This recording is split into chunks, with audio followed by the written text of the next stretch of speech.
Nahihirapan ka bang magpatawad? Ako po si Father Fiel Pareha at ito po ang ating segment, ang Daily Devotion, na kung saan tayo po ay magdarasal, magbabasa at magninilay kasama ng salita ng Diyos sa buong taon. Manalangin tayo. Sa ngalan ng Ama, ng Anak at ng Espiritu Santo. Amen. Halina, banal na Espiritu, liwanagan mo ang aming puso at isip, nang maunawaan at may sa buhay namin ang iyong salita. Amen.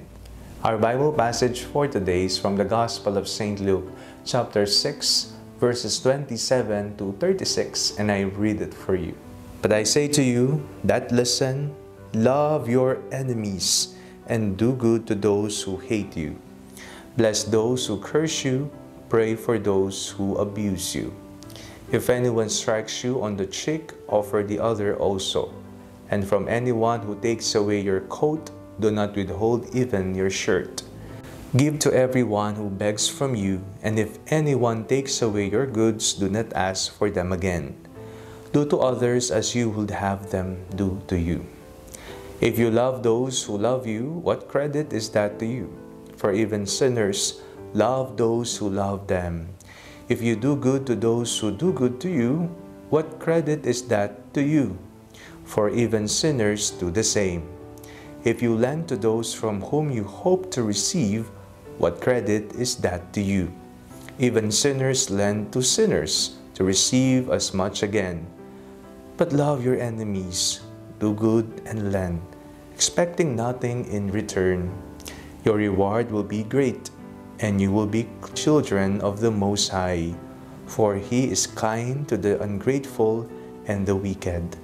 Be merciful, just as your Father is merciful.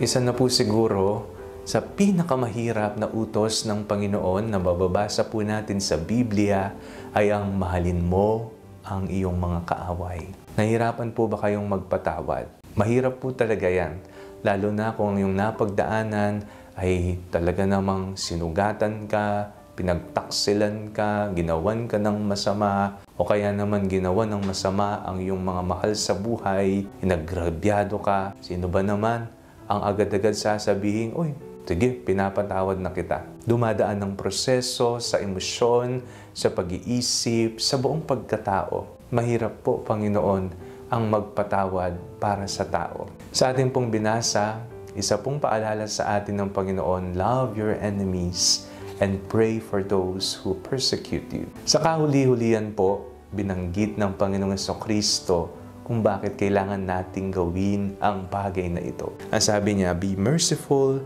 just as your Father is merciful. Maging maawain katulad ng iyong amang nasa langit na maawain. Tayo po ay tinuturuan at tinutulak ng Panginoon upang magbigay awa sa ibang tao, lalo na sa mga nangangailangan nito. Sino bang nangangailangan nito? Kung hindi ang taong ikinulong mo sa iyong puso. Ikinulong mo siya dahil galit ka sa kanya. Ikinulong mo dahil kinamumuhian mo siya.